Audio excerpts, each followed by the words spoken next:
وہ بیان کرتے ہیں اسی طرح۔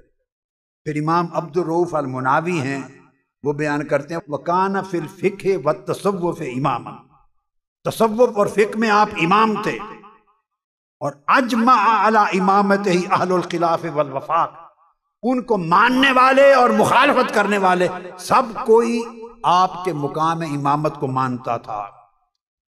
اور پھر آپ فرماتے ہیں کہ آپ کی امامت کا درجہ حد قطعی کو، علم قطعی کو پہنچتا ہے، دنیا میں کوئی انکار نہیں کر سکتا۔ اور پھر امام عبد الرؤف المناوی محدث ہیں، وہ فرماتے ہیں کہ آپ کی کرامات میں سے ایک یہ بھی تھی کہ آقا علیہ الصلوۃ والسلام کی وراثتاً آپ کے جسم مبارک پر بھی مکھی نہیں بیٹھتی تھی، اور یہ وہ کرامت ہے جو آقا علیہ السلام کے معجزہ سے وراثتاً ان کو ملی تھی۔ جیسے میں نے علامہ ابن تیمیہ کا بیان کیا، وہ علامہ ابن تیمیہ اپنی کتاب الاستقامہ میں جب آپ کا نام لیتے ہیں کہتے انہو سأل، ایک شیخ کا ذکر کرتے ہیں، ایک بزرگ، سأل قطب العارفین ابا محمد عبد القادر الجیلانی، عارفوں کے قطب شیخ عبد القادر جیلانی سے یہ پوچھا۔ یعنی یہ عقیدہ تھا کہ عارفین پر قطب بھی ہوتے ہیں اور یہ ان کا درجہ ہوتا ہے۔ پھر انہوں نے اور چیزیں بیان کی ہیں۔ پھر مجموع الفتاوی میں علامہ ابن تیمیہ نے 450 صفحات پر مشتمل کتاب لکھی ہے، کتاب علم السلوک۔ جو شخص چاہے، ضخیم 30-40 جلدوں میں علامہ ابن تیمیہ کا مجموع الفتاوی موجود ہے، ہر بڑے مکتبے میں موجود ہے، ہمارے پاس بھی ہے۔ مجموع الفتاوی علامہ ابن تیمیہ کی جلد پنجم، 5ویں جلد کے اندر 450 صفحات علامہ ابن تیمیہ نے کتاب علم السلوک، تصوف کے علم پر لکھی ہے، 450 صفحات مجموع الفتاوی میں۔ اور ان 450 صفحات میں تقریباً آدھی کتاب حضور سیدنا غوث العظم کی کتاب فتوح الغیب کی شرح کی ہے، آدھی کتاب حضور غوث پاک رضی اللہ تعالیٰ عنہ کے خطبات کا مجموعہ ہے، فتوح الغیب، اس کی شرح کی ہے لفظاً لفظاً جملتاً جملتاً علامہ ابن تیمیہ۔ تو یعنی وہ اتنے درجے کے علماء، ائمہ، محدثین، فقہا، جن کو دنیا علم ہمیشہ سے سند مانتی ہے، بھلے نقطہ نظر سے کسی کا اختلاف ہوتا ہے، جو کچھ ہوتا ہے، مگر ان کے مقام علمی سے کبھی کسی نے اور مرتبہ علمی سے انکار نہیں کیا۔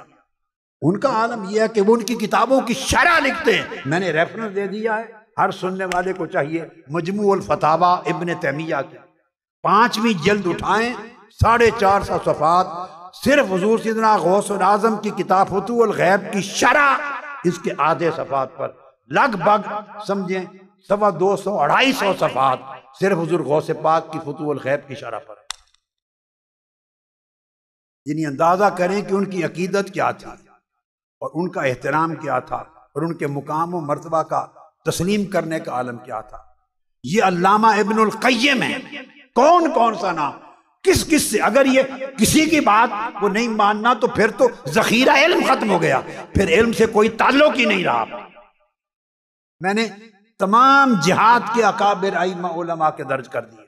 علامہ ابن القیم انہوں نے باب قائم کیا، فصل اپنی کتاب مدارج السالکین میں، کن مع الحق بلا خلق، جو میں نے شروع کیا تھا، وہ کن مع الخلق بلا نفس، باب قائم کیا کہ حق کے ساتھ ہو مخلوق کو نکال کر، اور مخلوق کے ساتھ ہو نفس کو نکال کر۔ یہ اگلا جملہ اس میں فرماتے ہیں مدار حسن الخلق مع الحق و مع الخلق، اللہ حرف ہے کہ اللہ کے ساتھ حسن خلق اور مخلوق کے ساتھ حسن خلق، اس کا مدار 2 حرفوں پر ہے، صرف 2 حرفوں پر۔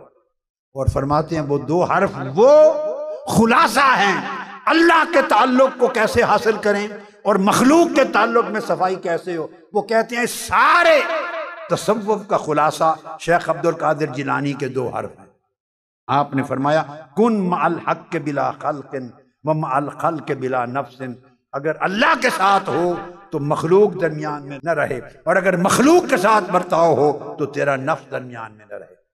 یہ کہہ کے فرماتے ہیں کہ آپ کے اس کلام میں سلوک و طریقت اور تصوف کے سارے قواعد دو لفظوں میں جمع ہو گئے ہیں۔ یہی طریقہ بندے کا واسطہ اللہ سے بھی درست کر دیتا ہے اور مخلوق سے بھی درست کر دیتا ہے۔